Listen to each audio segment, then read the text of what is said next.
Kali ini ada yang bertanya kepada saya, apakah kita perlu ikut asuransi kesehatan? Ya, pertanyaannya apakah kita perlu ikut asuransi kesehatan? Oke, saya punya cerita dulu sebelum saya menjawab, yaitu tahun 2021 akhir, di mana kita tahu bahwa ada COVID ya, dan pada saat itu kami satu keluarga itu pergi ke luar negeri ya, yaitu Turki. Nah, setelah kembali dari Turki, lalu pada saat itu memang harus dikarantina. Lalu kami dikarantina untuk beberapa hari sesuai dengan aturan. Nah, saat selesai karantina, kami di tes antigen lagi ya, dicek. Ternyata anak saya ini kena virus ya, COVID.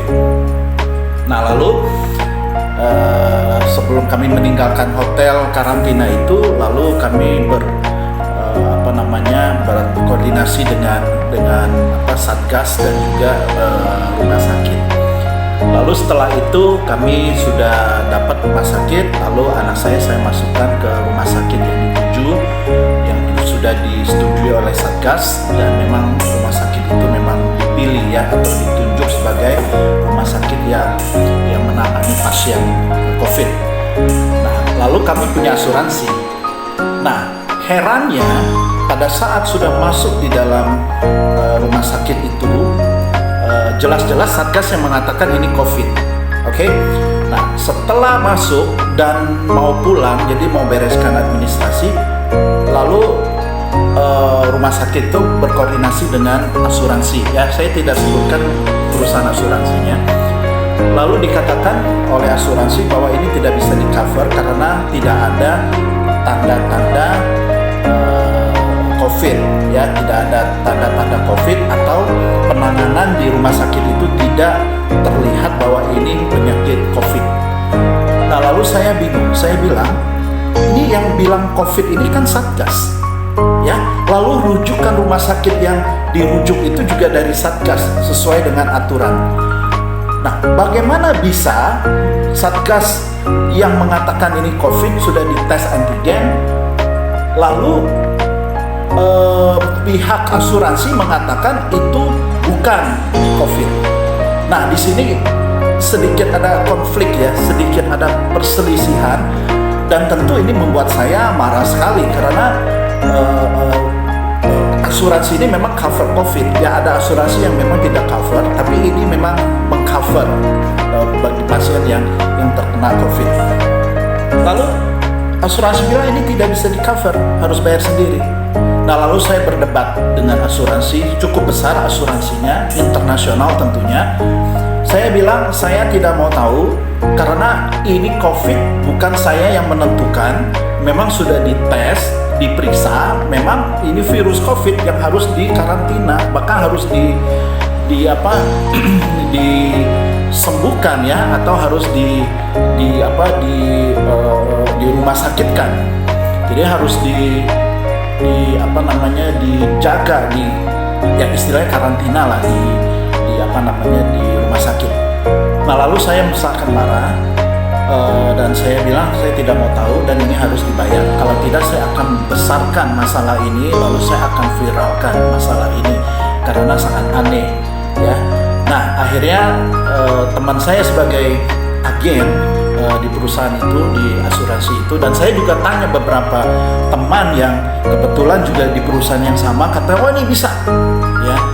Nah, lalu teman saya yang sebagai agen ini, dia berupaya akhirnya digantikan biaya rumah sakit itu, walaupun saya harus bayar dulu.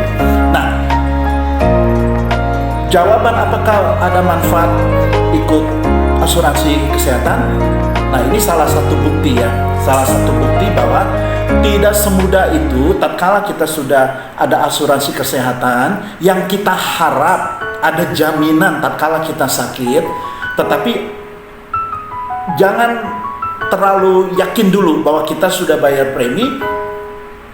Jadi kalau kita sakit itu dengan mudah sekali bisa dibayarkan ya. Nah, bisa dibayarkan. Nah, oleh sebab itu saya mau menjawab beberapa poin. Satu, asuransi secara umum menjamin kesehatan kita itu baik adanya. Tetapi prakteknya tidak semudah itu, karena ada beberapa hal ya. Saya mengenal asuransi ini sudah 20 tahun, bahkan hampir seluruh asuransi itu saya tahu kelemahannya ya, bahkan bukan kelemahannya, tatkala kita mau klaim itu pasti ada macam-macam ya. Walaupun kita sering dengar di berita bahwa oh ini sudah diklaim, sudah berhasil dan segala macam. Cuman saya mau pertanyakan, berapa banyak di antara yang ikut asuransi khususnya kesehatan itu bisa mengklaim setelah memang terdeteksi salah satu penyakit. Nah, persoalannya adalah secara umum arti dari asuransi kesehatan yaitu baik, yaitu kalau kita sakit lalu kita digantikan ya. Jadi kita merasa aman, kalaupun kita kesehatan terganggu maka kita aman, dijamin. Tapi tidak seperti itu, tidak semudah itu. Kenapa? Satu, kasus saya yang tadi saya ceritakan karena ada teman saya yang membantu sebagai agen. Ini teman. Nah, pertanyaannya, bagaimana kalau agen yang menawarkan produk asuransi pada saat itu tidak ada di situ, atau sekalipun masih ada di perusahaan itu tapi tidak kompeten, tidak mengerti ya? Itu satu. Kedua, apalagi pada saat menawarkan produk ini, produknya tidak jelas ya, atau menjual produk yang tidak sesuai, seakan-akan bagus tapi setelah kita sign, kita beli polisnya, ternyata itu tidak bisa diklaim ya. Atau terlalu mudah waktu kita masuk asuransi karena tidak perlu check up. Jadi main asal sign saja, kita pikir ini aman, kalau ada penyakit atau kita terganggu kesehatannya kita bisa klaim. Ternyata begitu dilihat, ternyata formulir yang kita isi ini tidak benar ya, dianggap walaupun kita tiknya bahwa itu tidak pernah sakit, itu sesuatu yang harus kita isi. Ternyata pada saat kita klaim dia bisa melihat kronologinya, dia bisa melihat apakah benar yang kita tulis itu, yang kita centangkan mengatakan tidak ada sakit, itu benar-benar tidak ada sakit. Nah, ini juga bisa membuat klaim tidak jalan. Dan pada umumnya saya mau katakan begini, asuransi selalu bicara mengenai lapse ya. Tatkala Anda sudah membayar 10 tahun, taruhlah tidak ada klaim ya, lalu pada saat ada beberapa kali di setelah 10 tahun misalkan, lalu tidak bayar dalam kurun waktu 3 bulan misalkan, itu bisa saja lapse ya. Lapse artinya bahkan tidak aktif, bahkan hilang, tidak di cover lagi. Kenapa? Alasannya begini, kita bisa ngomong bahwa kita sudah bayar 10 tahun iya, dia bukan khususnya asuransi yang link itu ya, produk yang ada linknya. Dia mengatakan you punya premi yang dibayar selama 10 tahun itu sudah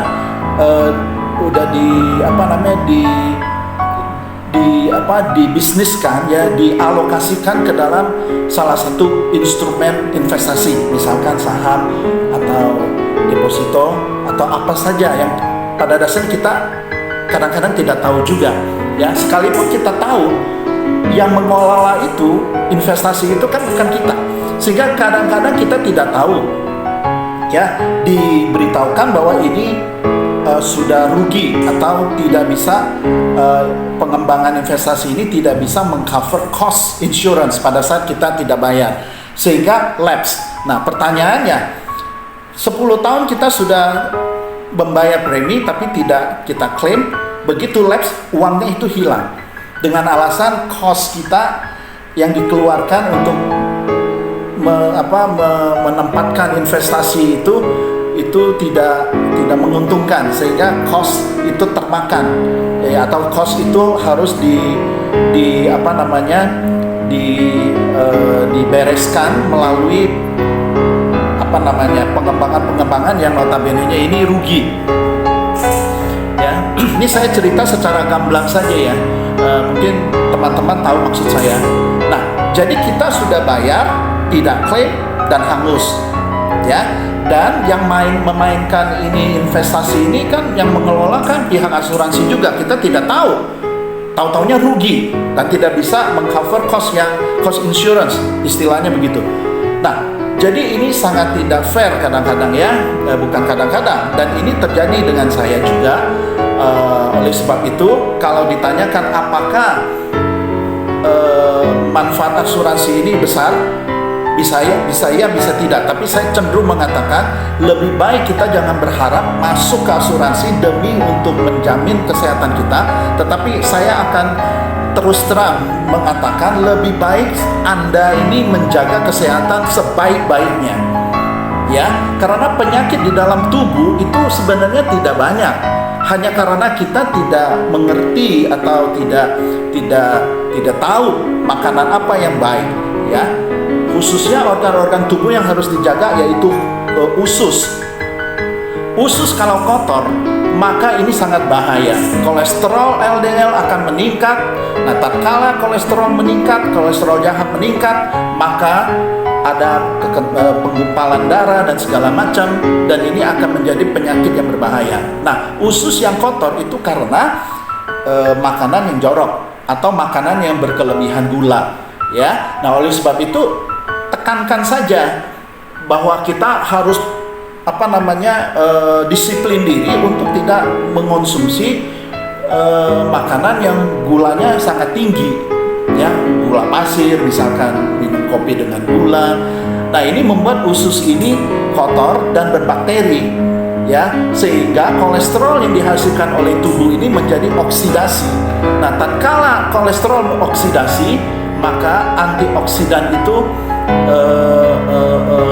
berkurang, ya. Apalagi kalau kita sudah berumur 40 tahun ke atas, 50 tahun, antioksidan yang diproduksi oleh tubuh ini berkurang, sehingga kita harus memperkuatnya melalui makanan yang tinggi antioksidannya supaya tidak terpapar radikal bebas di dalam tubuh. Nah, ini saja kalau kita jaga, maka kita tidak perlu mikirin soal asuransi. Memang kedengarannya bagus, asuransi menjaga saat kita membutuhkan. Tetapi saya mau ingat, tidak semudah itu. Kalau teman-teman coba lihat, beberapa orang yang mau klaim asuransi macam-macam, ya, kalaupun dibayarkan tidak full.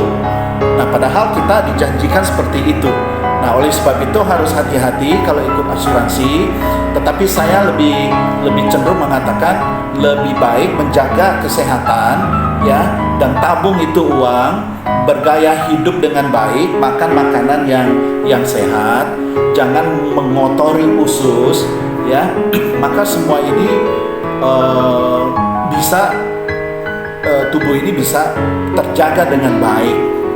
Nah, selalu saya ingatkan bahwa tubuh ini milik kita yang diberikan oleh Tuhan untuk bertanggung jawab. Nah, oleh sebab itu jangan juga sampai kita ada asuransi kita pikir aman, nggak apa-apa, sakit nanti dijamin, ya, masuk rumah sakit ya oke, ya, masuk rumah sakit itu tidak semudah yang kita pikir pasti dibayarkan, belum lagi harus bayar terlebih dahulu baru kita klaim. Nah, setelah kita klaim ternyata ada item-item yang tidak boleh diklaim atau tidak bisa diklaim. Jadi maksudnya kita berharap terjaga dengan baik melalui asuransi ini, tapi faktanya bikin kesel banyak, ya, bikin kesal. Nah, oleh sebab itu kita harus hati-hati. Kalaupun teman-teman mau memilih asuransi harus hati-hati, tanya lagi, jangan termakan oleh marketing yang pada dasarnya juga tidak tahu, apalagi setelah masuk 1 tahun 2 tahun lalu dia pindah ke asuransi yang lain, akhirnya produknya kita juga lupa. Ini kita bicara puluhan tahun ke depan lalu kita tidak ingat lagi catatannya.